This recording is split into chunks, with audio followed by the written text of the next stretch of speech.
1997-ci il aprelin 27-si həyatımda ən qaranlıq bir gündür. Suallarla dolu bir gündür.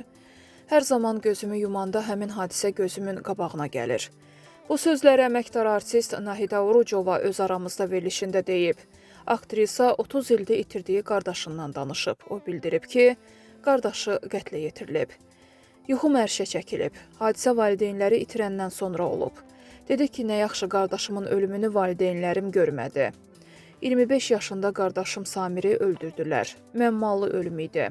Bu qətldir. Qardaşımın ruhuna hörmət edib bu mövzuya qayıtmaq istəmirəm. Məndən 10 il sonra dünyaya gəlmişdi. Çox araşdırdım, sual altındadır.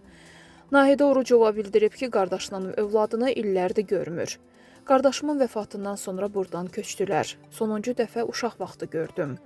1 yaşına qədər əlaqə saxladıq, gedib gəldik. Sonradan əlaqə qırıldı. İndi Məlikin 28 yaşı var.